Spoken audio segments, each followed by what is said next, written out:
Shalom. Kurang semangat, kayaknya kalau lebih semangat lagi kalau kita bangkit berdiri ya Bapak Ibu ya. Boleh kita sama-sama bangkit berdiri? Shalom. Oke, semuanya semangat dan sukacita, amin. Sebelum kita mulai untuk ibadah pada pagi hari ini, mari sama-sama tundukkan kepalamu. Kita mau sama-sama siapkan hati, mau memberikan yang terbaik buat Tuhan. Tuhan, terima kasih atas penyertaan-Mu selama 1 minggu ini Tuhan. Kau telah kumpulkan kami bersama kembali di rumah-Mu yang kudus ini Tuhan. Kami ucap syukur Tuhan hingga pada hari ini kami bisa merasakan kebaikan-Mu, kami bisa merasakan anugerah-Mu, bahkan kami bisa merasakan mujizat-Mu Tuhan.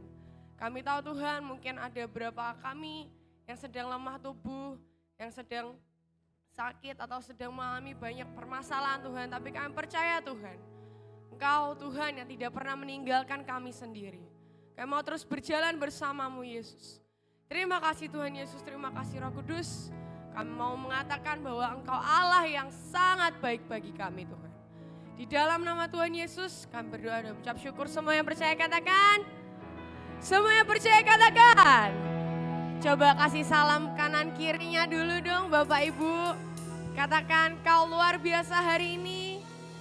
Engkau cantik, engkau ganteng.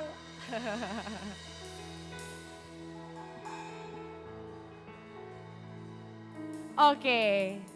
Siapa yang di sini percaya bahwa Yesus satu-satunya Tuhan, jalan dan kebenaran, amin. Kita tahu bahwa Allah itu baik. Coba kita sama-sama katakan Allah itu baik. Allah itu baik. Sekali lagi Allah itu baik. Allah itu baik. Sekali lagi Allah itu baik. Allah itu baik. Amin. Kasih setianya tidak pernah meninggalkan kita. Amin. Come on, Allah itu baik.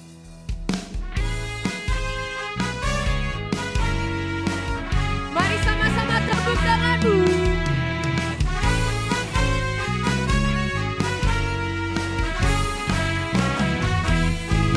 Allah itu baik, sungguh baik bagiku. Ditunjukkannya kasih setianya, Dia menyediakan yang ku perlukan, menyatakan kebaikan, menyatakan kebaikan, menyatakan kebaikannya padaku. Angkat tanganmu katakan kasih setianya, amin, pernah berubah, dulu sekarang dan selamanya. Adalah kuasa di dalam namanya. Yesus tuh luar biasa. Yes, kau baik Tuhan.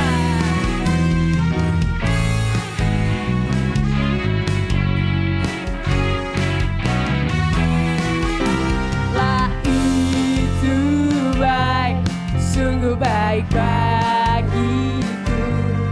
Ditunjukkannya kasih setianya, Kau menyediakan yang ku perlukan, menyatakan kebaikan, menyatakan kebaikan, menyatakan kebaikannya. Kita sama-sama nyanyikan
Boleh sekali lagi sorakan, Yesusku luar biasa. Sekali lagi nyatakan, Yesusku luar biasa. Luar biasa. Oke. Saya mau pantun sedikit ya Bapak Ibu Saudara ya. Nanti bilang cakep ya. Oke. Kalau ke Demak lewatnya Meranggen. Pulang ke Greenwood lewat Kali Pancur. Jemaat JKM Manyaran. Oh gitu dong. Ulangi ya. Jemaat JKM Manyaran. Hati yang gembira adalah obat yang manjur. Come on. Woo.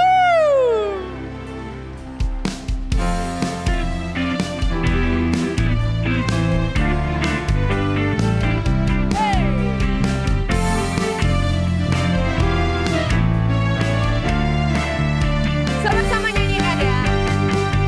Hati yang gembira adalah apa? Yang manjur seperti obat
Gak kebetulan ya tadi saya buat liriknya ganti di rumah senang, di gereja pun senang, di saat kerja kita pun senang. Karena tiba-tiba hari ini saya disuruh masuk kerja Bapak Ibu Saudara ya.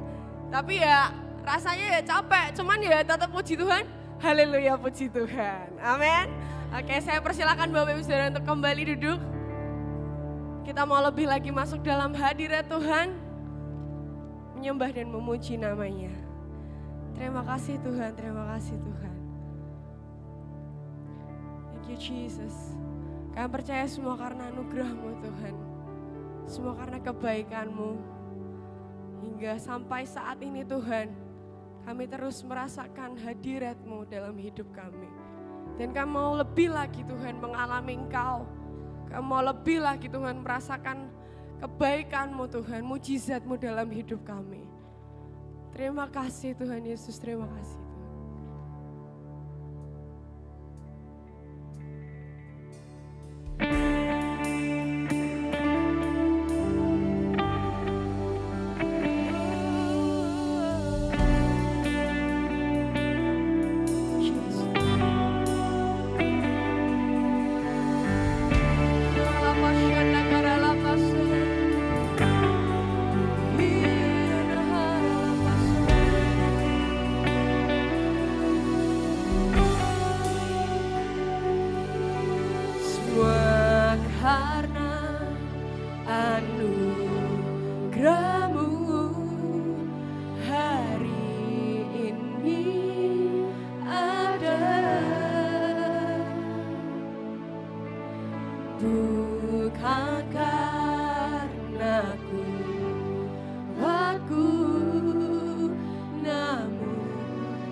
Lebih lagi katakan semua karena anugerah-Mu hari ini ada, bukan karena kuatku. Yes Tuhan, semua karena anugerah-Mu Tuhan. Kami bawa hati kami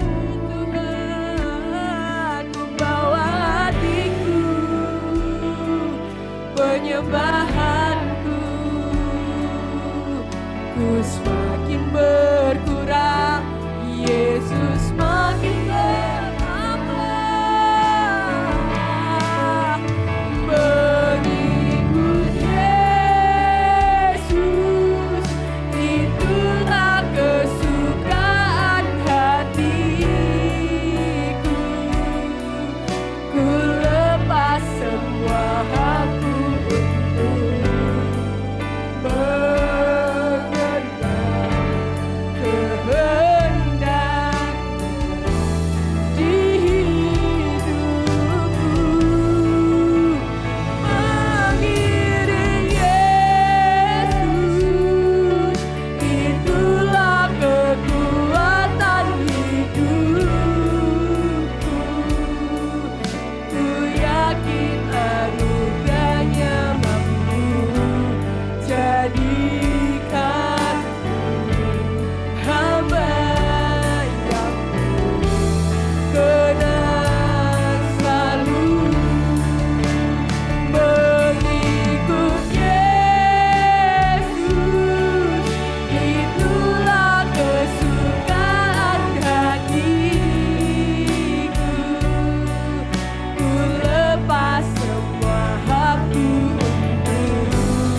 Tuhan.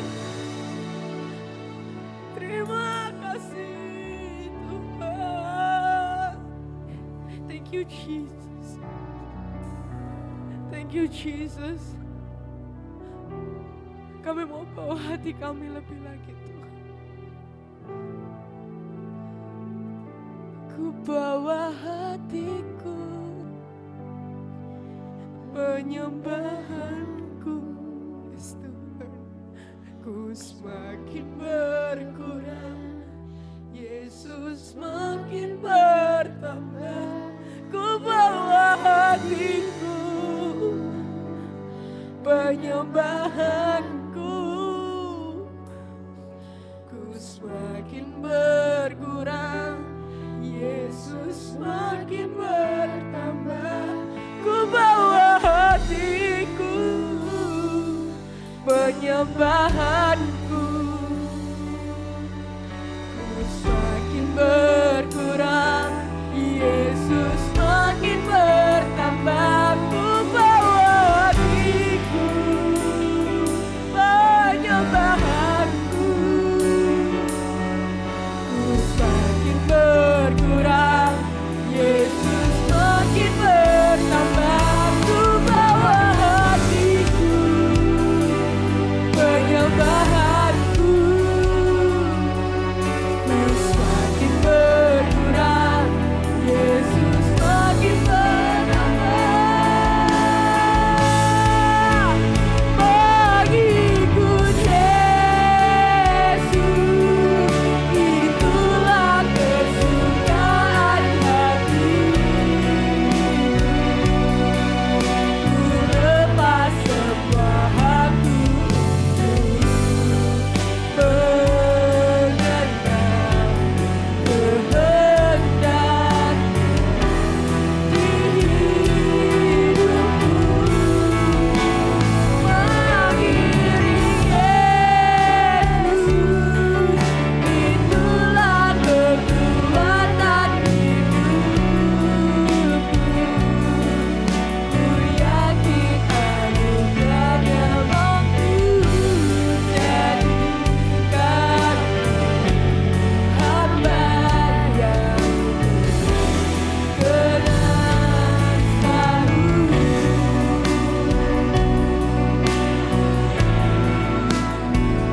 Terima kasih Tuhan. Thank you Jesus. Ini deklarasi iman kami Tuhan. Biarkan mengikut Engkau adalah kesukaan hati kami Tuhan. Biar dengan mengiring Engkau itu menjadi kekuatan dalam hidup kami Tuhan. Kami mau menyatakan sekali Yesus selamanya tetap Engkau Tuhan. Kami mau nyatakan lebih lagi Tuhan. Sekali Yesus selamanya Yesus. Yes, come on. Harapanku takkan hilang karena kasih-Nya sekarang ku ada.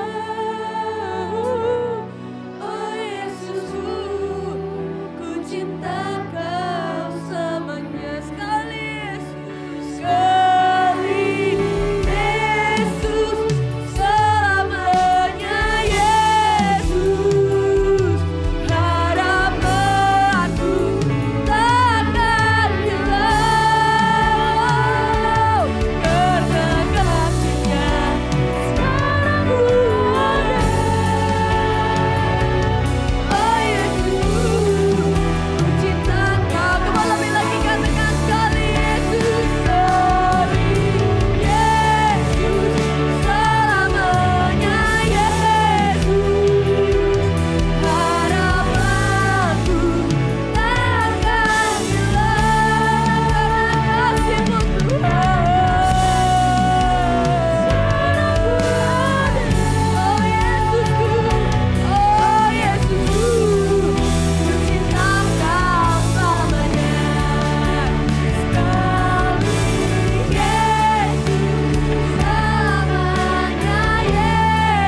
memegang hidup kami. Dan kami mendeklarasikan bahwa hidup kami adalah milik kepunyaan-Mu. Mengutamakan Engkau dalam segala hal. Dan kami menyerahkan hak-hak kami kepada pribadi-Mu. Bahkan hak penghakiman pun kami mau percayakan Engkau yang jauh lebih tepat daripada penghakiman manusia. Tuhan, Kau lihat kecapean para jemaat-Mu, para domba-domba-Mu yang letih, lesu dan berbeban berat. Engkau yang mengajar kepada kami untuk datang kepadamu, dan inilah jemaat yang rindu untuk dipulihkan keadaannya. Kami katakan di dalam nama Tuhan Yesus, semua roh letih, lesu, loyo kami patahkan dalam nama Yesus. Ganti dengan kain kabung dengan sukacita, ganti dengan sorak-sorai, dengan kegembiraan yang datang daripada Tuhan sendiri. Semua ikatan-ikatan masa lampau dipatahkan dalam nama Tuhan Yesus. Semangat yang pudar menjadi kekuatan Tuhan, sebab Engkau ya Tuhan yang telah membalut setiap umat-Mu dengan balsam Gilead. Kami katakan oleh bilur-bilur Yesus Kristus Tuhan menjadi sembuh oleh karena anugerah-Nya. Terima kasih Bapa. Sampaikan firman-Mu, sampaikan kerinduan-Mu, dan buat setiap kami mengerti oleh karena roh Tuhan yang turun atas hidup kami. Kami mau percaya roh hikmat, wahyu dan pengertian yang akan kami terima demi nama Yesus Kristus, mengubah pribadi kami menjadi pribadi seperti Engkau Tuhan. Demi dan di dalam nama Tuhan Yesus, dan semua kita yang berharap kepada Bapa berkata, amin, amin, amin. Silakan saudara duduk dalam hadirat Tuhan. Terima kasih untuk WL Singer, choir, musician, dan juga teman-teman doorkeeper yang telah melayani kita semua, serta para media, juga sound system, dan semua pelayan-pelayan yang melayani hari ini. Apakah saudara diberkati? Amin. Terima kasih untuk kesempatan yang ada. Ibu bapak yang dikasihi Tuhan, saya berdoa apa yang seharusnya saya sampaikan buat pertemuan kita pagi hari ini. Ada istilah burnout. Mungkin beberapa saudara tahu burnout, bukan outburn. Ya, kalau outburn itu permainan di luar, di lapangan untuk menghibur, main game dan sebagainya. Tapi burnout, apa itu burnout? Burnout itu adalah kehidupan yang telah dilewati dari waktu ke waktu, dan orang itu begitu capek, begitu lelah. Bukan hanya lelah karena fisik, capek secara fisik, ya mungkin bisa istirahat, tidur, mandi sebentar, seger kembali saudara. Tapi yang namanya burnout itu seluruh organ, baik roh, jiwa, dan tubuh. Kalau tubuh lelah, jiwanya asal seneng gitu saudara, dimandiin. Kalau anak-anak muda itu mereka sukanya apa? Sepak bola, basket, atau olahraga apa ya. Begitu capek lelah itu, mandi sebentar, seger lagi saudara ya. Tapi yang namanya burnout bukan hanya tubuh yang capek, tapi jiwa itu lelah luar biasa. Sehingga kalau orang itu mungkin bisa tidur berjam-jam, begitu bangun kok rasanya lelah.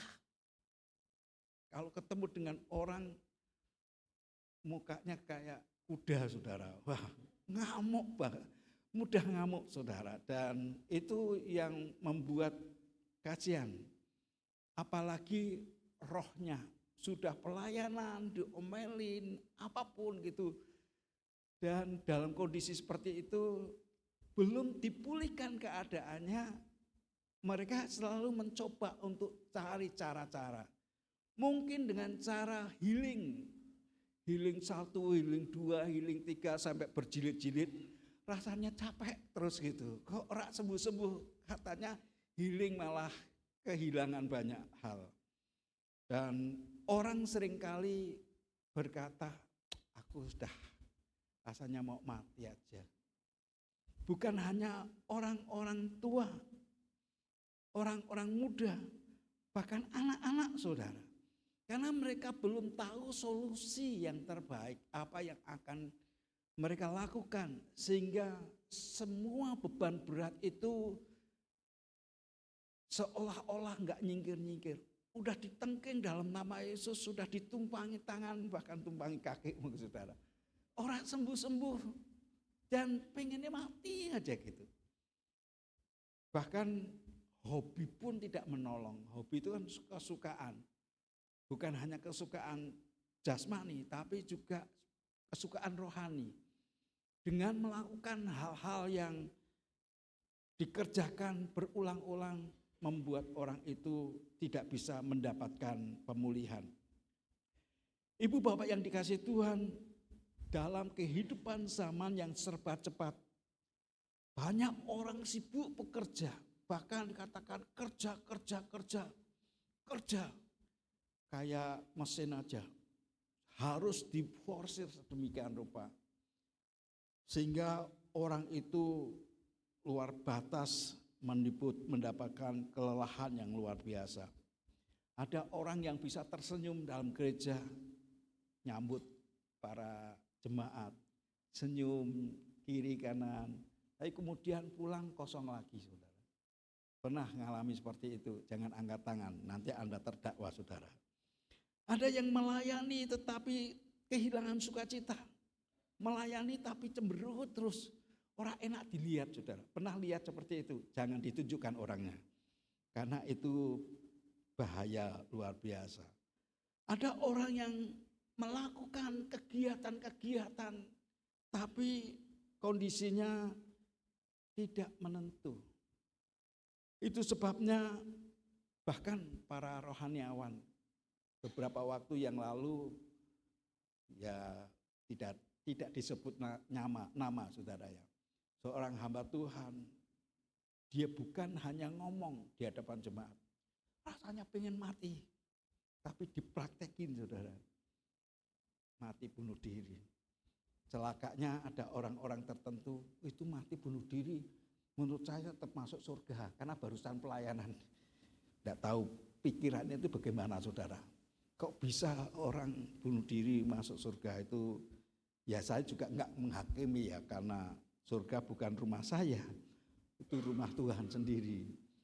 Karena suatu hari kita akan bersama-sama ketemu dengan Tuhan di depan pintu gerbang, masing-masing kita akan mendapat surprise di situ. Ada orang-orang yang wah mantep masuk surga. Ditanya, kowe sapa? Loh, aku kan jemaat GKI Manyaran. Aku aktif pelayanan, doa pagi dan sebagainya. Dan berkata, aku enggak kenal kamu. Rumahmu bukan di sini, di sana. Wah, kecemplung rokok tiba-tiba saudara. Nah, itu surprise yang sangat mengerikan itu. Mengerikan banget karena sudah ending. Enggak ada jalan keluar lagi. Kalau di dunia Anda marah sama saya, mungkin enggak apa-apa. Dan mungkin masih ketemu dengan seorang teman yang lain dibalut dan mengalami pemulihan, tetap percaya Yesus. Tapi kalau sudah di surga enggak percaya Yesus, mati saudara. Karena yang punya surga adalah Tuhan Yesus sendiri. Dia jalan sampai ke surga. Ada surprise yang seperti itu. Ada surprise yang berkata, wah ini orang ini jahatnya rak karuan. Pasti mati masuk neraka. Tiba malah tertulis di surga. Karena sebelum dia mati dia minta ampun. Di atas kayu salib dia, Tuhan ampuni aku jahat banget. Enggak pantas aku disebut orang, cocoknya itu inti neraka. Malah masuk surga saudara. Nah itu kan mungkin bejo-bejonan pada saat itu. Tapi ada orang-orang yang berpikir, ini orang baik luar biasa. Pasti orang ini masuk surga. Setia, nyengar-nyengir dengan senyum-senyum. Tapi yang dicari di surga enggak ada saudara. Kenapa? Namanya tidak tertulis. Bukan sia-sia orang itu sebenarnya melayani Tuhan. Tapi sia-sia banget.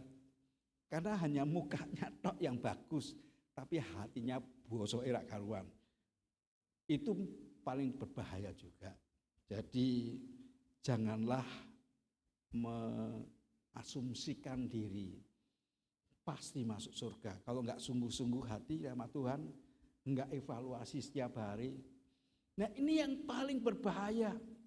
Ada seorang hamba Tuhan ditanya, orang ini pengalaman dalam pelayanan misi, church planting, melayani segala macam. Dia ditanya, Pak Pendeta, Bapak yang paling Anda takuti dalam pelayanan itu apa?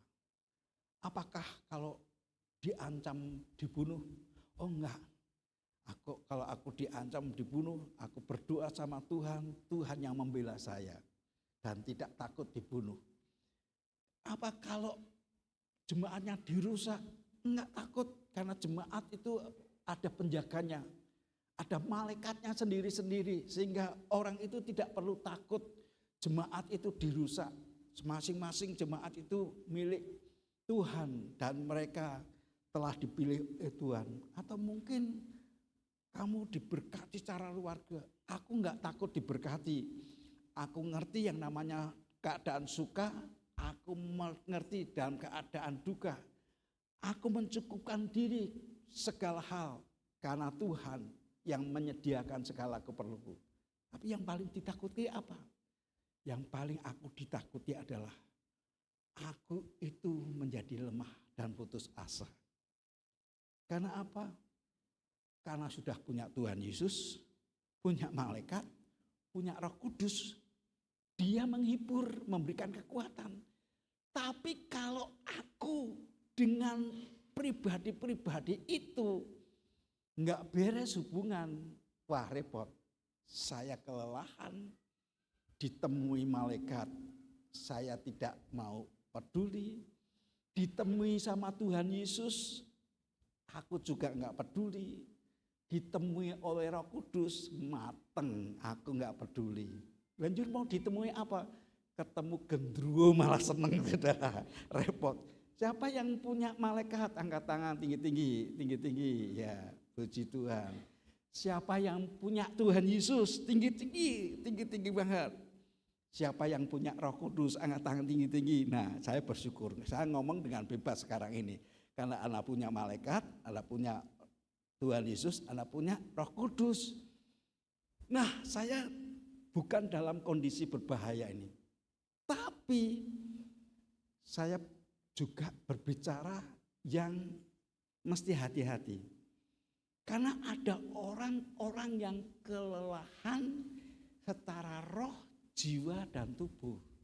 Orang yang kelelahan seperti itu, malaikat ora konjat. Yesus enggak peduli.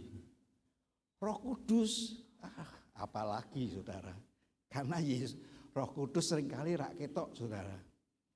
Ada dalam kisah Alkitab tuh orang-orang yang mencoba untuk mencari nama. Dalam dirinya keropos. Dia pikir Tuhan gak lihat. Dia melihat teman yang memberikan persembahan. Membawa korban, menyerahkan rumah, menyerahkan harta benda untuk kebutuhan akan pelayanan untuk jemaat. Dibagi-bagikan dengan leluasa. Tapi orang ini mau cari nama. Dia berkata, enak juga ya dapat pujian dari para rasul. Enak juga ya dapat pujian dari jemaat. Aku mau jual lah. Jual rumah. Dan dia ngomong sama pemimpin. Ini hasil jual rumah saya. Rumah saya kuserahkan kepada Tuhan. Dan oleh rasul ini bertanya, apakah benar ini semua hasil penjualan tanahmu? Benar Tuhan, ini aku serahkan untuk Tuhan. Bukankah sebelum kamu jual ini adalah milikmu? Dan pada saat kau jual uangnya semuanya itu juga hakmu. Dan kamu tetap berkata semuanya aku serahkan kepada Tuhan. Padahal tidak seutuhnya. Hanya cari nama. Lalu ini Rasul Petrus bertanya, Apa yang kau lakukan tidak mendustai manusia, tapi kamu mendustai Roh Kudus. Begitu dengar kebaktian kaget semua. Karena orang yang mempersembahkan ini mati di depan mimbar saudara. Dan orang ini, kemudian anak-anak muda mengubur orang itu. Seberapa lama yang berikutnya orang istrinya datang. Siapa istrinya? Safira kan bagus ya namanya. Safira, mungkin wajahnya cantik gitu ya. Apakah benar uang yang kamu terima, tanah yang kamu jual itu harganya sebegini dan kamu serahkan kepada Tuhan semuanya? Safira berkata, iya Tuhan, itu kami serahkan karena kebaikan kami. Dan Rasul yang sama dia berkata, orang yang barusan menguburkan suamimu, dia akan menguburkan kamu. Karena kamu bukan hanya mendustai manusia, tapi mendustai Roh Kudus. Mati saudara. Dan diangkut. Wah, itu kemudian kegerakan terjadi. Semua orang takut akan Tuhan. Bukan hanya takut untuk masuk neraka, tapi takut nipu, takut bohong. Dari dalam hatinya ada kemurnian. Jemaat bertumbuh, bertambah, dan berlipat-lipat kali ganda. Saya bukan menghakimi orang ini, tapi mungkin saudara, orang ini dalam kondisi burnout. Dia lelah, dia cari nama dengan caranya sendiri. Melalui korban-korban, melalui persembahan, melalui kegiatan-kegiatan. Tapi dalamnya sudah kropos. Saya aman ngomong sama saudara karena Anda yakin punya malaikat, punya Yesus, punya Roh Kudus. Jadi Roh Kudus akan berbicara kepada setiap kita. Amin saudara. Nah, tetapi saya mau katakan bahwa ada orang-orang tertentu dalam kondisi orang ini, dia berkata, aku sungguh perlu Tuhan.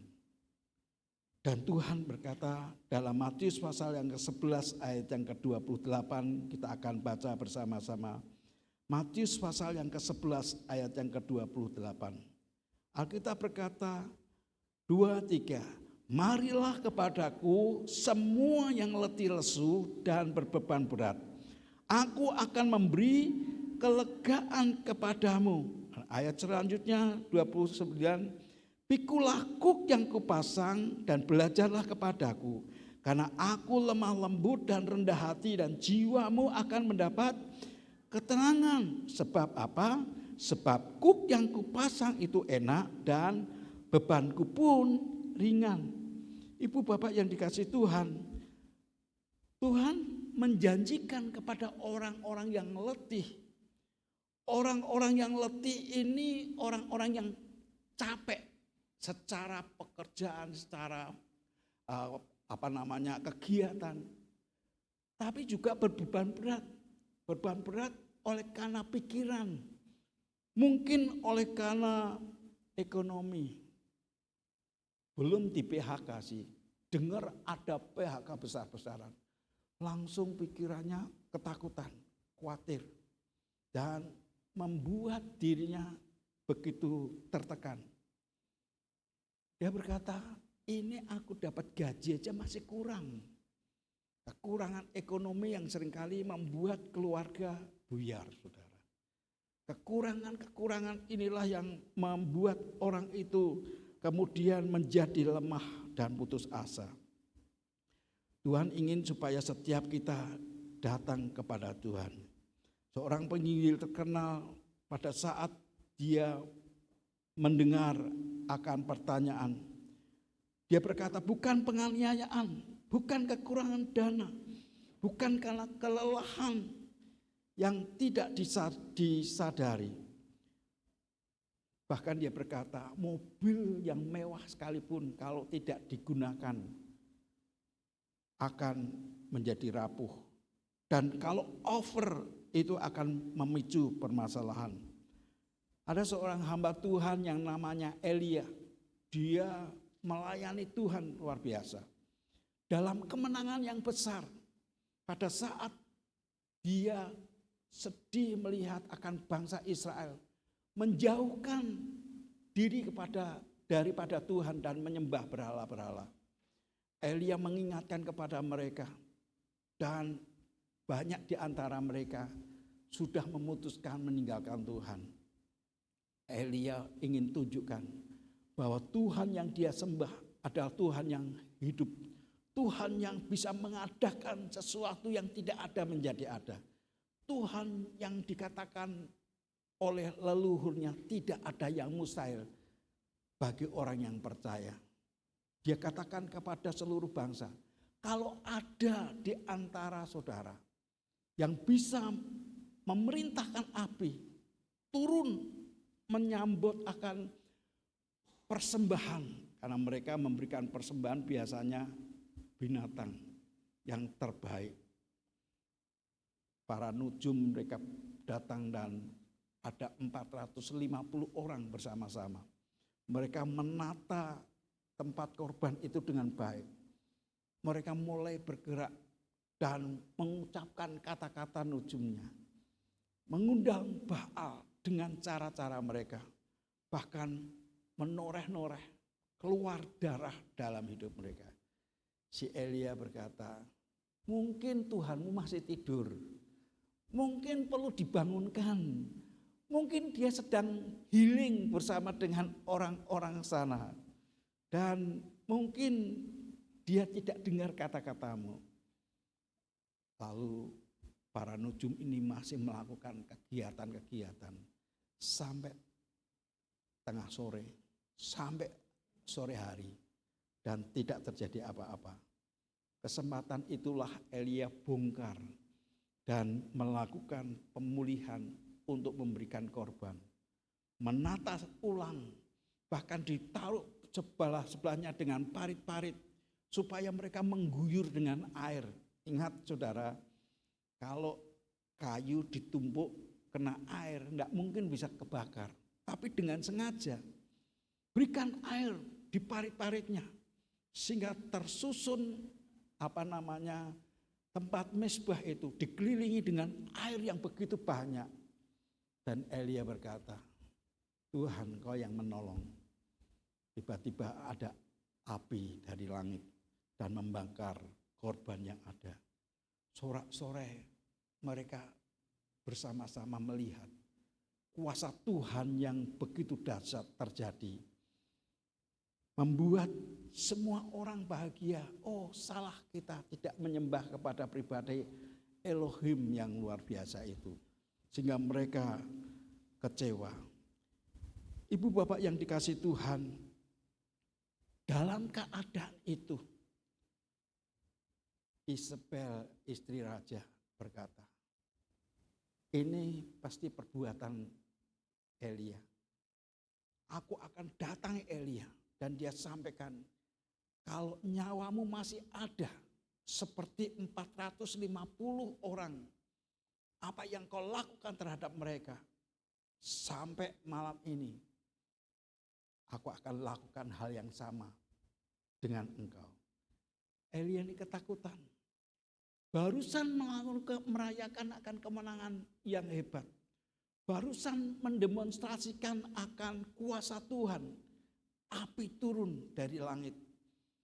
Barusan jemaat bersorak-sorai kemenangan. Mendengar akan suara yang disampaikan oleh Isabel ini. Dia lari tunggang langgang. Dia mengalami ketakutan. Dia takut kalau dibunuh. Padahal dia percaya kepada pribadi Tuhan yang sanggup melindunginya. Menurut saya dia sedang mengalami burnout. Sudah melakukan kegiatan-kegiatan bahkan sampai dia merasa tidak ada satupun yang bekerja untuk Tuhan dengan segiat-giatnya seperti aku. Dia berkata, "Ya Tuhan, ambillah nyawaku, sebab aku letih, beban berat. Hanya aku seorang yang membela namamu dengan sungguh-sungguh." Saudara, seorang nabi Tuhan yang melakukan perbuatan ajaib tetap mengalami burnout. Ada seorang yang namanya Musa, dia kelelahan. Dia bahkan membela jemaat, berkata ada 2 juta orang yang bersama-sama dengan dia. Dia ngomong sama Tuhan, "Tuhan, kalau boleh hapus namaku dalam kitab kehidupanmu. Sebab sesungguhnya apa yang dikerjakan itu overload, lebih daripada kekuatannya." Tapi Tuhan mempertemukan Musa kepada seorang yang dipercaya. Sehingga orang itu memberikan solusi. "Terlalu berat apa yang kamu kerjakan. Kamu berdoa sama Tuhan dan bagi pemerintahan. Masing-masing kelompok dibagi dengan pemimpin-pemimpin yang ada." Dia mengalami kebebasan lagi. Ibu bapak yang dikasihi Tuhan, datang kepada Yesus. Ada jalan keluar dari burnout. Karena Yesus mengenal kelelahan kita. Alkitab mengajarkan kepada kita, "Marilah kepadaku yang letih, lesu dan beban berat." Kata lesu menggambarkan seorang yang sudah kehabisan tenaga. Kata berbeban berat berbicara tentang tekanan hidup yang terus menerus dan dipikul tanpa ada berhentinya. Beban itu bisa berupa, saya katakan tadi, beban keluarga, beban ekonomi, beban pelayanan, beban masalah. Kalau Anda dipercaya sebagai seorang pelayan, sekolah minggu kah, pemusik kah, doorkeeper kah, atau apa saja yang Anda dipercaya, kalau itu merupakan beban, lepaskan. Karena apa? Orang yang dipercaya, dia akan berkata, "Ini adalah kesempatan untuk aku melayani Tuhan." Tapi kalau sudah menjadi beban, wah, Anda mesti lepaskan itu supaya tidak terbebani. Masa depan, beban luka batin, beban juga ekspresi karena orang lain tidak mendukung. Alkitab mengajarkan kepada kita dalam Mazmur pasal 103 ayat yang ke-14. Mazmur pasal yang ke-103 ayatnya yang ke-14. Firman Tuhan berkata, baca sama-sama 2-3. "Sebab dia sendiri tahu apa kita. Dia ingat bahwa kita ini," apa saudara? "Debu." Kalau Anda sudah terbeban berat seperti itu, saya katakan lepaskan. Berikan tanggung jawab itu kepada orang lain yang memang bisa dipercaya. Pada saat Anda menjadi pelayan, karena Anda berkata, "Aku melayani Tuhan adalah kesempatan yang baik."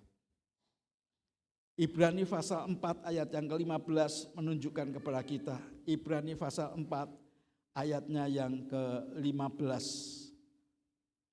Ibrani pasal 4 ayat yang ke-15. Dikatakan 2-3, "Sebab imam besar yang kita punya bukanlah imam besar yang tidak dapat turut merasakan kelemahan-kelemahan kita. Sebaliknya sama dengan kita, ia telah dicobai hanya tidak berbuat dosa." Itulah sebabnya kita itu mencoba bagaimana meluputkan diri dari semua yang namanya ketidakkudusan. Dari semua yang sifatnya boring. Orang yang sudah boring, orang itu kemudian mudah tersinggung, mudah menyalahkan orang.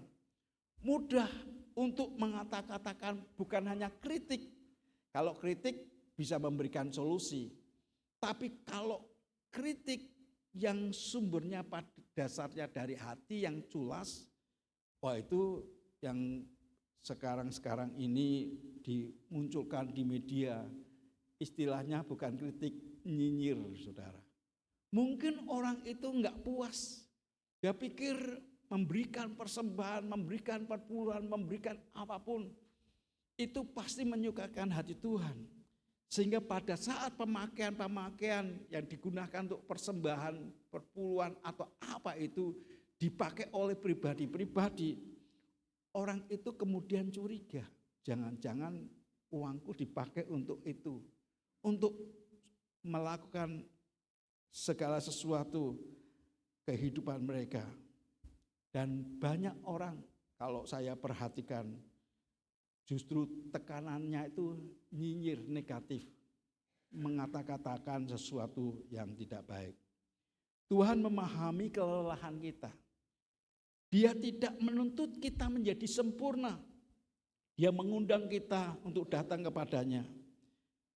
Sebuah undangan untuk hidup dalam sukacita, dalam damai sejahtera.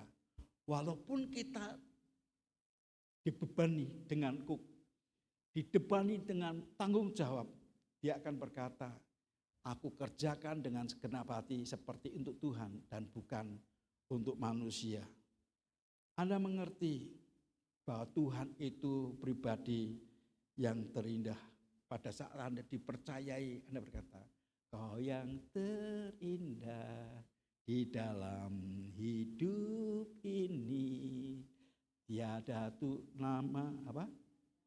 tiada Allah Tuhan yang seperti Engkau, besar perkasa, penuh kemuliaan. Walaupun bebannya sama-sama beban berat, dia berkata, kuk yang aku pasang itu ringan dan bebanku pun saudara?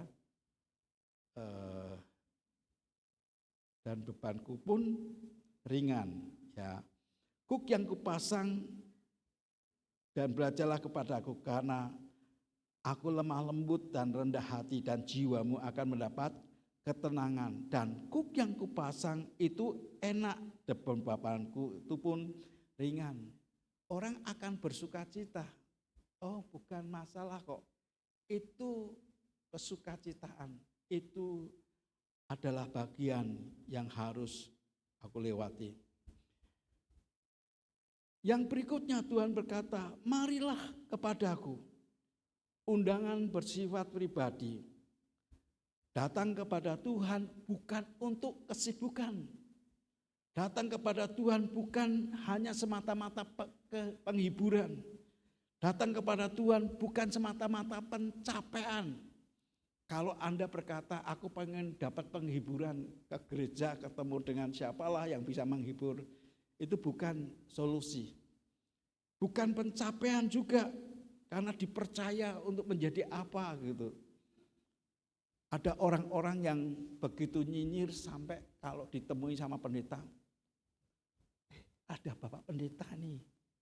Pendeta, oh pandai cerita gitu saudara. Pandai cerita tapi prakteknya enggak ada. Pandai cerita. Kalau ditemui sama majelis gitu ya. Majelis, itu mayor jenderal iblis katanya.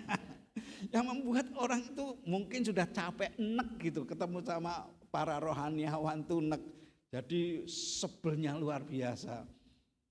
Bukan datang kepada Tuhan, tapi dia mengata-ngatai hal yang negatif.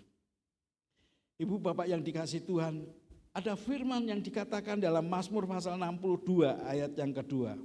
Mazmur pasal 62 ayat yang kedua. Hanya dekat Allah saja, dikatakan Mazmur pasal 62, baca sama-sama. Hanya dialah gunung batuku dan keselamatanku, kota bentengku. Aku tidak akan goyah. Dia yakin bahwa Tuhan itu adalah sumber pelindungan. Tuhan itu sumber keselamatan. Tuhan itu segalanya. Beberapa waktu yang lalu saya melihat sebuah tayangan di video. Menceritakan di Cina itu dalam keadaan miskin luar biasa.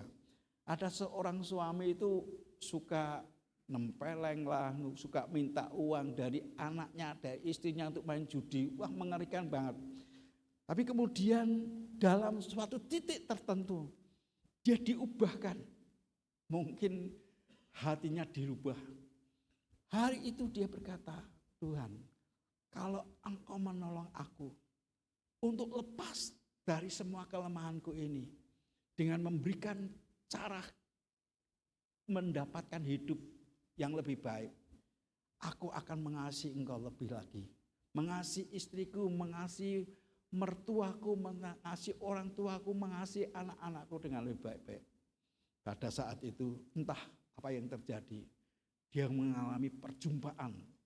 Dan perjumpaan itu membuat matanya itu berbeda. Pada saat itu kekeringan melanda. Tidak ada air di mana-mana. Tapi orang ini bisa melihat ada harta-harta yang tersembunyi di gunung yang paling tinggi, di lembah yang paling dalam. Kalau orang biasa melihat, wah itu paceklik, mengerikan. Tapi dia bisa melihat ada akar yang bisa mendapatkan, kalau dijual bisa berlipat-lipat kali ganda. Dia temukan, bahkan ketemu dengan binatang-binatang, dia bisa bicara dengan binatang-binatang itu. Ditaklukkan binatang-binatang itu. Dengan apa yang dia dapatkan ini, sejak dia mengalami perjumpaan itu, perubahan, baik secara mental, pikiran, hidupnya ada berubah. Tapi masih dicurigai oleh teman-temannya, dicurigai oleh suaminya, oleh anaknya, oleh mertuanya dan sebagainya. Dicurigai oleh tetangga-tetangganya. Ini kok bisa dapat uang nih, pasti nyolong nih. Ini bisa dapat uang nih, pasti itu ya rentenir. Ini sudah dapat. Tapi dia ingin tunjukkan kepada saudara-saudaranya, aku enggak melakukan yang jahat lagi. Aku berlaku baik. Orang yang diubah oleh Tuhan ini mengubah dirinya sedemikian rupa. Dia ketemu dengan berbagai macam hal, pandangannya berubah. Yang mungkin sudah suram, gelap, tapi kelihatan hijau royo-royo. Semua yang dihadapi dengan senyum. Dia berkata, kamu harus tahu, ada perubahan yang dari dalamku, yang mengubah pola pandanganku, yang mengubah cara kerjaku, dan dia tidak melakukan kejahatan lagi. Dengan kasih, dengan kesetiaan, dengan berbagai macam hal yang dia temukan dengan Tuhannya, dia mengubah orang-orang itu. Dan mereka berkata, wah ini orang benar-benar berubah. Suka memberi, suka memberikan perhatian. Dan kalau dia dapat rezeki diberikan seutuhnya kepada istrinya, memberkati mertuanya, memberkati, Ibu sudah memberkati mertuanya belum? Oh belum. Nanti kapan-kapan memberkati mertuanya juga. Kalau orang tuanya sudah ya, mertuanya diberkati juga. Memberkati, kalau orang yang ketemu dengan pribadi Tuhan akan berubah. Sebab dia tahu sumber segala sumber kehidupan itu adalah pribadi dia. Dia tahu bahwa Yesus luar biasa. Roh Kudus mengingatkan dan mengarahkan orang itu berbuat baik. Kalau berbuat jahat, rasa perlu dipelajari. Tapi perbuatan-perbuatan yang baik dan memuliakan Tuhan. Yesaya 40 ayat yang ke-31. Yesaya 40 ayat yang ke-31. Alkitab berkata, baca bersama-sama, 2, 3. Tetapi orang-orang yang menanti-nantikan Tuhan mendapatkan kekuatan baru. Mereka seumpama apa saudara? Raja wali yang naik terbang dengan kekuatan sayapnya. Mereka berlari dan tidak menjadi lesu. Mereka berjalan dan tidak menjadi lelah. Perjalanan begitu jauh. Perjalanan mendaki yang begitu tinggi. Perjalanan menurun di lembah-lembah. Dia ngerti ada rezeki di sana. Ada berkat-berkat yang tersembunyi. Dan pada saat orang itu mengerjakannya dengan segenap hati, menjadi berkat bagi banyak orang. Bahkan suatu hari hujan akan turun. Dia beritahukan kepada masyarakat, tolong kalian pergi ke suatu tempat yang jauh lebih tinggi. Untuk perlindungan, melindungi engkau, air akan turun dan hujan badai akan datang. Akan terjadi banjir yang luar biasa. Beberapa orang nyinyir karena mereka mengingat akan perbuatan-perbuatan yang dahulu. Tapi keluarganya yang sudah diberkati percaya apa yang dikatakannya itu pasti jadi. Sehingga orang-orang ini mempersiapkan diri pergi ke tempat yang tinggi dan mereka tinggal di tempat yang tinggi. Mereka bersama-sama menikmati akan perlindungan Tuhan. Sementara orang yang tidak percaya itu kena badai, kena banjir dan mereka hanyut. Semua pada meninggal. Hanya orang-orang yang percaya dengan pribadi yang telah mengalami perjumpaan dengan Tuhan itu mengubah hidupnya menjadi pribadi yang lain. Amin. Katakan di dalam nama Tuhan Yesus, akulah orang itu yang sudah berjumpa dengan Yesus, yang mengubah pikiran dan karakterku tidak sama lagi. Amin. Tuhan ingin supaya setiap kita menyadari bahwa Dia yang telah menjumpai pribadi kita ingin mengubah hidup kita.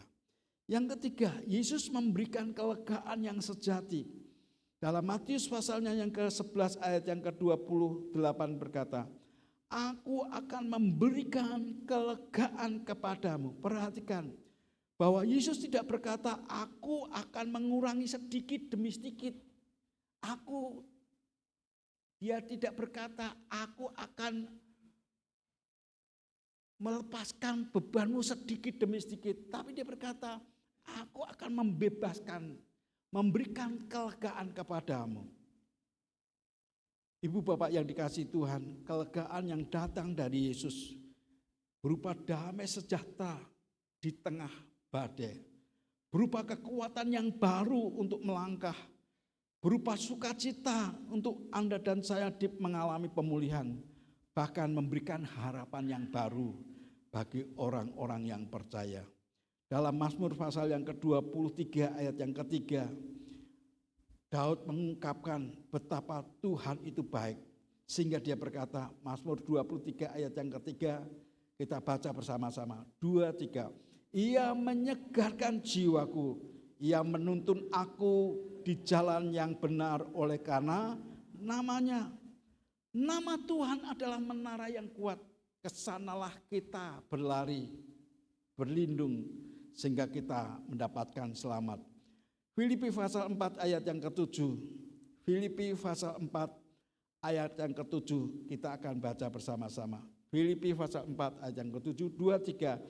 Damai sejahtera Allah yang melampaui segala akal akan memelihara hati dan pikiranmu dalam Kristus Yesus.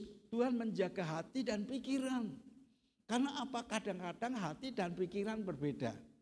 Hati niatnya berbuat baik, tapi pikirannya bisa aja aneh-aneh, saudara. Dan pikiran kita mungkin pengen lakukan sesuatu, hati ini kata-kata berbeda. Perlu pemeliharaan Tuhan. Pikiran dan hati ini perlu dipelihara oleh Tuhan. Sehingga keputusan-keputusan yang diambil itu menyukakan hati Tuhan. Dan dia tahu apa yang dikerjakannya itu adalah merupakan taburan. Anda berlaku baik dengan orang yang jahat sekalipun, perbuatan baikmu tidak akan pernah hilang. Amin, saudara. Anda melakukan sesuatu yang baik dengan orang baik, tidak akan pernah kekurangan sesuatu pun. Orang baik akan memberkati hidup saudara. Tapi ada orang-orang yang sadar bahwa dengan musuhnya dia bawa sesuatu yang terbaik. Entah makanan, entah buah-buahan, entah apa saja. Roti-rotian, bukan roti-rotian loh. Roti yang Anda buat sendiri datang kepada orang itu. Orang itu akan merasa ini orang sudah dimusuhi kok masih berbuat baik saja. Sekali dia mikir, wah ini calungan ini. Apa itu calungan? Ini apa kayak pancingan ini. 2 kali dijahati, masih lakukan yang baik. Oh ini coba ini. 2-3 kali lakukan dengan baik. Orang ini akan berkata, ini orang aku sudah jahilin, aku sudah jahatin, udah ada omelan dan sebagainya. Kok dia masih berbuat baik ya? Ini mesti datang dari Tuhan ini. Malah jadi ketakutan. Karena dia tahu, orang itu tahu apa yang dia tabur pasti dia tuai. Kalau orang berkali-kali berbuat baik, wah orang baik kok malah aku jahilin. Orang baik aku tukarin, orang baik aku lakukan seperti ini. Jangan-jangan ini orang dari Tuhan ini, sehingga dia takut sama Tuhan. Dari ekspresi orang-orang yang berbuat baik itu. Tahukah saudara, pada saat Anda mengerjakannya dengan segenap hati, Alkitab berkata, jangan jemu-jemu berbuat baik. Entah yang mana akan bisa mengalirkan sumber kehidupan, memberikan pertolongan, dan orang yang berbuat baik senantiasa disukai oleh Tuhan. Ibu bapak yang dikasihi Tuhan, Elia dia mengalami kelelahan dalam 1 Raja-Raja ayat pasal 19. 1 Raja-Raja pasal 19 ayat yang ke-5 sampai dengan ayat yang ke-8. 1 Raja-Raja pasal 19 ayat 5 sampai dengan ayatnya yang ke-8. Baca bersama-sama dengan saya. 2, 3. Sesudah itu ia berbaring dan tidur di bawah pohon ara itu. Tetapi tiba-tiba seorang malaikat menyentuh dia serta berkata kepadanya, bangunlah, makanlah. Ketika ia melihat sekitarnya, maka pada sebelah kepalanya ada roti bakar. Dan sebuah kendi berisi air. Lalu ia makan dan minum, kemudian apa yang dilakukan? Berbaring pula. Tetapi malaikat Tuhan datang untuk kedua kalinya dan menyentuh dia serta berkata, bangunlah, makanlah, sebab kalau tidak perjalananmu nanti akan terlalu jauh bagimu. Ibu bapak yang dikasihi Tuhan, malaikat Tuhan datang kepada orang itu. Bukan marah-marah, bukan dikotbahi. Siapa malaikat Tuhan itu? Itu yang kiri kanan saudara itu loh malaikat Tuhan. Karena dituntun oleh Roh Kudus. Lihat kiri kanannya, kamu malaikatku saudara ya. Anda adalah orang-orang yang dipilih oleh Tuhan. Kalau menemui orang-orang yang letih lesu, jangan langsung dikotbahi. Izinkan dia orang istirahat. Kasih roti bakar lagi ya. Kasih apa lagi? Kasih buah-buahan. Orang itu akan makan, minum dan kemudian udah ya kita berdoa yuk. Silakan istirahat. Pulang saudara. Ada malaikat lain datang. Sudah dikasih makan, minum, istirahat. Bukan dimarahi saudara. Apalagi dihakimi. Kowe sakit gini pasti kowe berbuat dosa ya. Wah ini dosanya terlalu banyak. Aku lihat penglihatan. Wajahmu itu hitam luar biasa. Dari ujung kepala ujung kaki. Maksudnya apa? Emang aku wis ireng. Rasa boknya. Tapi orang-orang itu kan kadang-kadang hidup oleh karena penglihatan itu repot. Nah, jangan dihakimi saudara. Kalaupun Anda dapat penglihatan, tutup mulut baik-baik. Kalau mau ngomong sama leadernya yang bisa berbicara. Karena orang bisa berbicara dengan orang kakean ngoceh itu berbeda. Kakean ngoceh itu ora ono artine. Tapi orang yang berbicara dia akan dengan hikmat, menggunakan kata-kata dengan hikmat. Mungkin itu merupakan sesuatu teguran, mungkin itu sesuatu yang menghibur bahkan. Ngerti tak? Mungkin kamu seperti ini karena kamu tidak adil dengan anak buahmu. Memberikan hanya separuh, berikan yang terbaik. Dan bisa saja dengan kata-kata yang luwes, dengan hikmat Tuhan. Tapi teguran itu akan memberikan penghiburan. Berikan makanan, berikan sentuhan saudara. Sentuhan kasih tentunya. Tuhan menunjukkan penyertaannya. Tuhan bukan hanya memakai kita, tapi juga memulihkan keadaan kita. Amin saudara. Ku percaya kau Tuhan yang tak pernah gagal, menjadikanku lebih dari pemenang. Semua. Ku percaya kau Tuhan yang tak pernah lalai, menepati janji-janjimu. Saudara, burnout terjadi ketika kita harus memberi tapi tidak pernah menerima apa-apa. Belum menerima pemulihan, belum mengalami perjumpaan. Dan orang itu bisa burnout. Tuhan tidak memanggil kita hanya untuk kita bekerja buat Dia. Tapi Dia ingin memberikan kelegaan. Orang mungkin melakukan pekerjaan seperti beban berat. Tapi kalau hatinya penuh dengan damai sejahtera dan sukacita, gak akan ada berat sama sekali. Justru dia berkata, ini kesempatan aku melayani Tuhan. Amin saudara. Beberapa waktu saya itu pelayanan di Kalimantan. Kalau di Kalimantan tuh kadang-kadang ada motor harus ditaruh. Jalan sekian kilo, turun lembah, naik gunung. Karena tidak bisa dilalui dengan motor. Karena suatu kali nekat, kita bertiga naik motor, udah gelap, lampunya mati. Karena kalau ada kendaraan yang kalau mesinnya mati, lampu mati, betul enggak? Itu ngalami seperti itu. Saya bersyukur punya giver yang masih kecil. Tarik nafas, tarik nafas. Karena mungkin kalau di sekolah itu diajarin, kalau ngadepin apapun, tarik nafas, buang nafas, tarik nafas, buang nafas. Menghilangkan nervous, saudara. Itu anak sudah diajari seperti itu. Aku berkata, udah tahu. Bukan solusi tarik nafas, buang nafas, tarik nafas, buang nafas. Karena masalahnya bukan itu. Harus di starter ulang supaya nyala. Banyak hal yang kami hadapi. Bahkan perjalanan kami yang begitu jauh. Anak-anak kan suka lari. Jatuh, bangun, nyengir gitu. Padahal keluar darah. Tapi enggak apa-apa. Karena hatinya gembira. Kalau hatinya enggak gembira, jatuh ini aduh. Wah, malah menjadi beban, saudara. Benar enggak? Dan kita semua mengalami seperti itu. Jangan terganggu dengan keadaan yang ada. Bahkan yang Tuhan inginkan, jangan sampai kita menunggu kehilangan damai sejahtera, kehilangan sukacita. Kalau datang kepada Tuhan, kita harus istirahat sepenuhnya.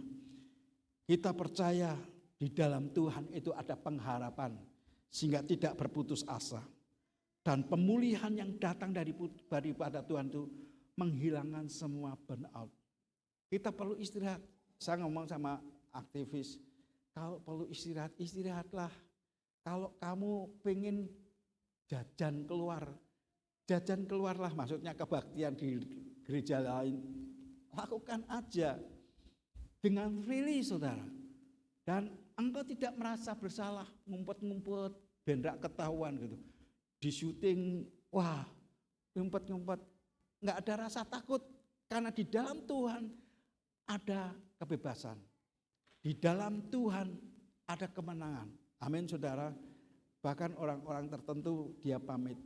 Pak, saya perlu refresh Pak. Dengan apa? Pergi ke Getsemani. Di sana untuk sembahyang.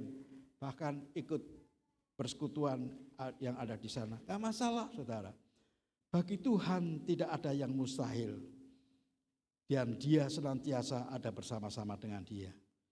Jangan sampai burnout menguasai hidup kita. Sampai kita tidak berdaya lagi. Tidak bisa melihat pribadi Yesus yang senyum. Tidak bisa melihat malaikat-malaikat yang dikirimkan oleh Tuhan. Macam-macam malaikat yang memberikan penghiburan, yang memberikan kekuatan. Bahkan Roh Kudus pun dihiraukan. Itu bahaya saudara.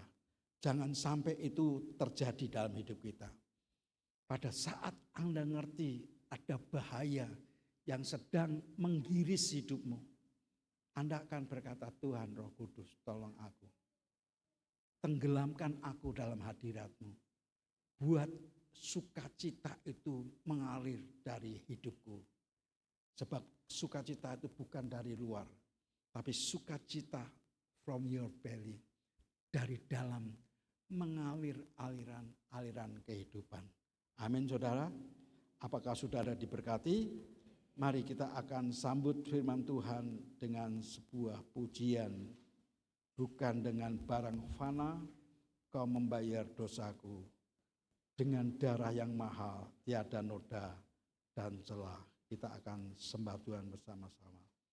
Tuhan Yesus melihat kami, melihat akan keadaan kami. Kami datang kepadamu Tuhan. Dengan segala kelelahan, dengan tekanan-tekanan, dengan beban yang begitu berat. Pulihkan jiwa umat-Mu ini, perbarui kekuatan kami. Dan ajari kami untuk hidup dalam hadirat-Mu setiap hari. Dalam nama Yesus. Bukan dengan barang fana. Saya undang saudara bangkit berdiri bersama-sama. Kau membayar dosaku dengan darah yang mahal. Tiada noda dan celah. Bukan dengan emas perak, bukan dengan emas perak,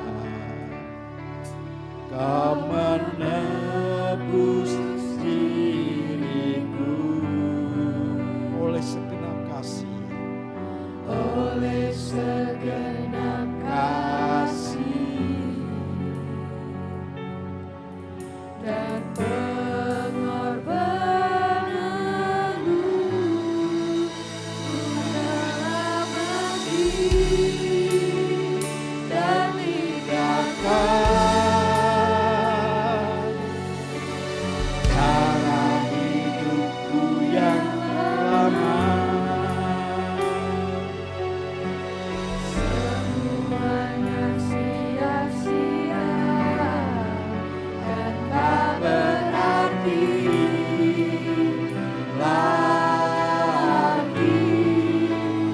Hidup ini ku letakkan pada mezbah-Mu ya Tuhan. Jadilah padaku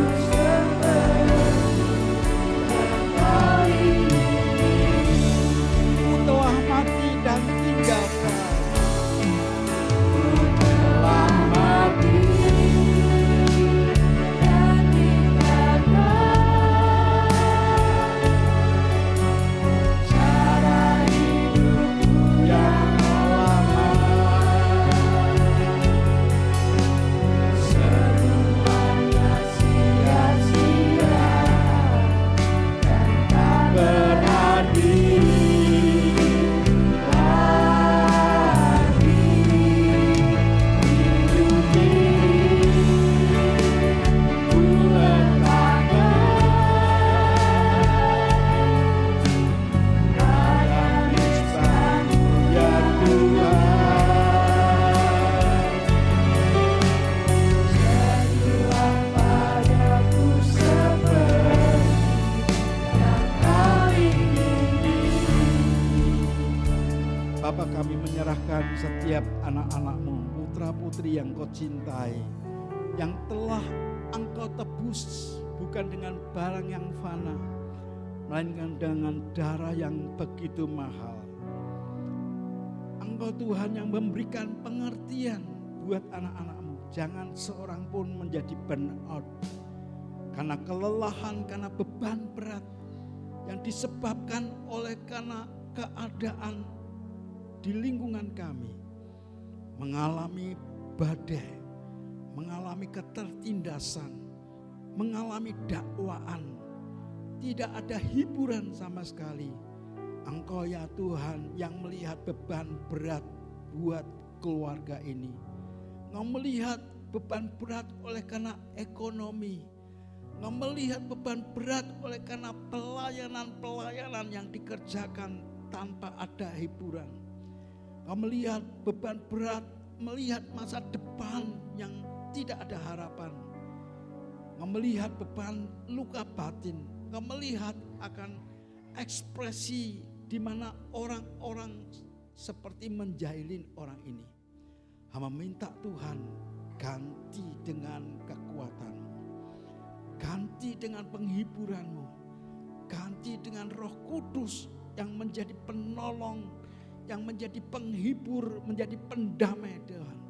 Memberikan kekuatan, memberi solusi, memberikan kemampuan untuk dia bergerak. Bahkan melepaskan semua ikatan-ikatan dari batin yang paling dalam. Ganti dengan sukacita yang Tuhan telah berikan. Kami mau percaya kepadamu, Engkau yang hadir di tengah-tengah kami. Memberikan arahan yang terbaik. Bahkan dari dalam memancarkan aliran-aliran kehidupan. Yang memberikan kehidupan, bahkan memberikan kekuatan. Memperhatikan orang-orang yang telanjang. Orang-orang yang kelaparan. Memperhatikan orang-orang yang jauh daripada Tuhan sendiri. Engkau yang memakai jemaatmu ini, yang telah mengalami pemulihan perjumpaan dengan Tuhan, akan ada aliran-aliran untuk menjadi jamu yang menyehatkan, menjadi obat yang manjur, memberikan sukacita, memberikan kemampuan, bahkan memberkati orang-orang yang dijumpai. Hamba bersyukur Tuhan, Engkau yang hadir sebagai malaikat Tuhan, Engkau yang hadir sebagai penyelamat, Yesus Kristus Tuhan kami, bahkan Roh Kudus yang menolong kami. Terima kasih Engkau memberkati umat-Mu. Sebentar kami akan mengembalikan perpuluhan kami, janji iman kami, nasar kami. Berbicaralah kepada anak-anak-Mu, memberikan persembahan yang terbaik, sebab kami tahu segala sumber kehidupan daripadamu dan kembali kepadamu. Berkat-Mu turun ke atas umat-Mu dalam kesetiaan, dalam ketaatan, dan semua kita yang mau taat kepada Bapa berkata amin. Silakan saudara duduk dalam hadirat Tuhan. Shalom Bapak Ibu yang dikasihi Tuhan Yesus Kristus. Ya, kita bersyukur ya, kita sudah dengar firman Tuhan yang mengajarkan untuk kita jangan lelah untuk melayani Tuhan. Saya ingat Pak Petrus Agung almarhum ya, gembala senior di gereja GKI Kerajaan Holy Stadium. Pernah dia ditanya, karena Pak Agung itu sibuk sekali ya. Kalau kita ngundang dia tuh harus 1 tahun. Itu aja kadang belum bisa ya, kalau enggak benar-benar yang terdekat. Jadi menjadwalkan dia itu sangat sukar, sangat saking kegiatan banyak gereja mengundang dia untuk khotbah karena hamba Tuhan ini sangat luar biasa. Suatu kali dia ditanya, Bapak itu pernah capek enggak ya melayani Tuhan? Lelah, merasakan burn out tadi ya. Dia berkata, ya saya capek, lelah. Tapi itu cuma fisik. Tapi secara roh saya semakin kuat, saya semakin bertumbuh, saya semakin cinta Tuhan. Fisik boleh capek, tubuh boleh lelah. Karena kita melayani Tuhan gak apa-apa. Tapi jangan sampai kita kehilangan iman, puasa, kasih, hubungan kita yang intim dengan Tuhan. Ketika kita melayani Tuhan banyak kali waktu, tapi biarlah hati kita tetap bersukacita. Hati kita tetap sungguh-sungguh, jangan sampai keluar dari mulut kita. Karena apa yang kita katakan Tuhan dengar. Ya. Apa melayani Tuhan, orang dihargai, kesel gitu ya. Gak ada yang jangan sampai itu terucap. Biar kita melayani, Tuhan aku capek, aku lelah, tapi gak apa-apa Tuhan. Aku sukacita, aku akan terus maju, aku akan terus melayani Engkau. Apa yang aku lakukan tidak sebanding dengan yang sudah Tuhan berikan dalam hidup kita. melayani Tuhan 24 jam, keluar tenaga, uang, dana, tidak bisa membayar kasih Tuhan yang begitu luar biasa. Amin. Kalau kita melayani dengan sukacita, buat Tuhan itu sudah membayar. Dengan senang, dengan rela hati, dengan tulus, Tuhan udah senang banget gitu ya. Sekalipun itu belum bisa membayar kasih dan pengorbanannya Tuhan buat hidup kita. Tapi pada waktu kita melayani Tuhan, saya dengar anak-anak youth kemarin ulang tahun yang keberapa? Luar biasa ya. Tepuk tangan buat youth, the shining youth generation ya. Kerja keras gitu ya. Jangan sampai ngomong, aku capek, abot, pekel nih lo. Orang no makanan ranane. Ngomong. Ya biarlah kita ini ketika kita melayani dengan sukacita. Capek boleh enggak apa-apa. Tapi Tuhan aku suka. Capek memang capek. Tapi enggak apa-apa Tuhan. Belum sebanding dengan kasih Tuhan dalam hidup kita. Benar? Kalau mikirnya itu enak. Jadi Tuhan tuh sangat senang. Dia bilang aduh terima kasih terima kasih. Sampai Tuhan mengucapkan terima kasih itu. Aduh itu luar biasa. Ya, Terang Bangsa 02 ini sebagian dari sekolah misi gereja kita. Ya, tahun ini sudah dimandirikan. Saya bersyukur sekali untuk apa yang Tuhan berikan. Ya, sudah ada progres yang jauh lebih baik dan saya mohon Bapak Ibu bisa dukung di dalam doa dan Bapak Ibu kalau tergerak juga untuk membantu misi. Ini adalah misi gereja yaitu Sekolah Terang Bangsa untuk jiwa-jiwa anak-anak dididik 6 tahun supaya mereka kenal Tuhan. Jadi Bapak Ibu kalau aku punya hati untuk menjadi donatur atau menjadi apapun tergerak, aku hanya bisa berdoa juga enggak apa-apa ya. Bisa kirimkan, nanti di amplopnya bisa ditulis ini untuk misi Sekolah Terang Bangsa 02. Saya percaya apa yang Bapak Ibu taburkan tidak pernah sia-sia. Amin. Ya, amin. Ya, itu aja pengumumannya karena saya dipercayai untuk mengelola di Sekolah Terang Bangsa 02 ini. Mohon bantuan doanya. Bapak Ibu usia saya sudah 58, bentar lagi pensiun. Usia kerja ada pensiun, tapi melayani Tuhan seumur hidup. Amin. Iya ya, saya tidak akan berhenti melayani Tuhan selama-lamanya sampai saya diangkat oleh Tuhan. Tapi memang bekerja itu ada usia, ada batasan usianya ya. Tapi saya akan tetap membantu untuk di Sekolah Terang Bangsa 02. Mohon bantuan doanya ya Bapak Ibu. Sekali lagi terima kasih untuk semua yang sudah Bapak Ibu berikan buat Sekolah Terang Bangsa 02. Tuhan Yesus memberkati, itu saja. Ada pengumuman lagi?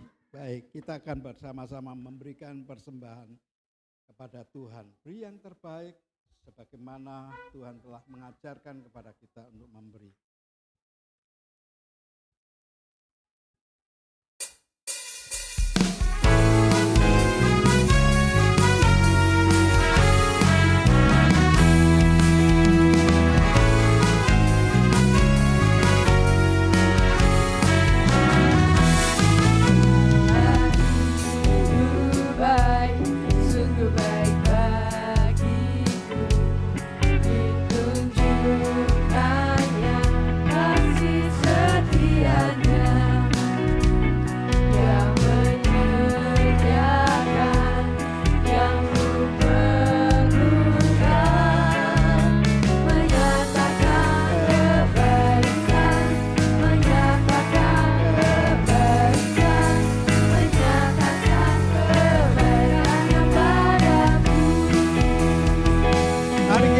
Berdiri bersama-sama.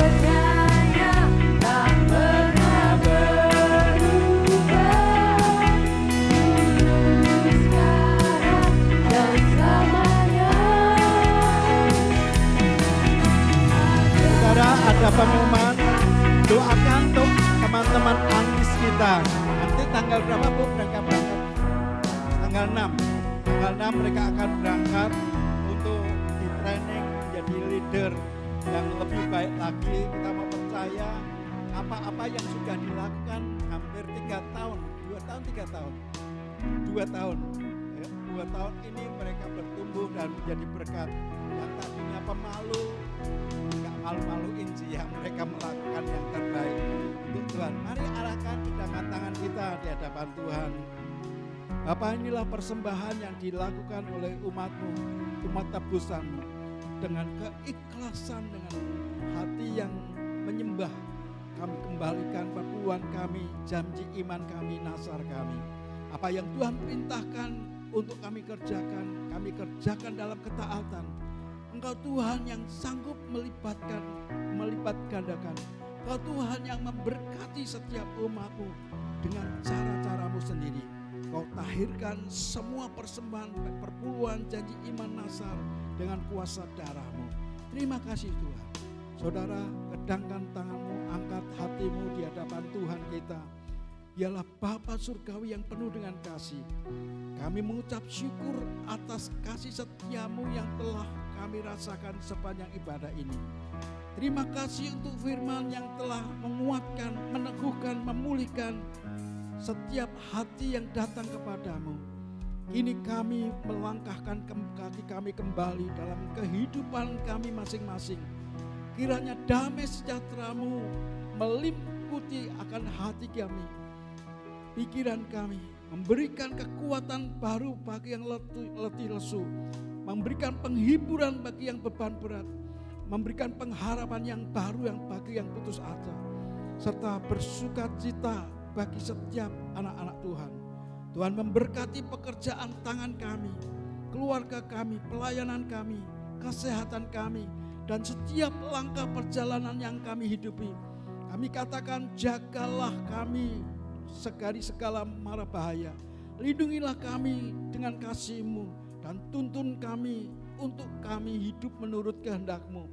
Kiranya kasih Allah Bapa dalam Kristus Yesus Tuhan dan penyertaan Roh Kudus memberkati setiap kehidupan kita, yang menyertai, memimpin, memelihara, memberikan berkat-berkat atas semua.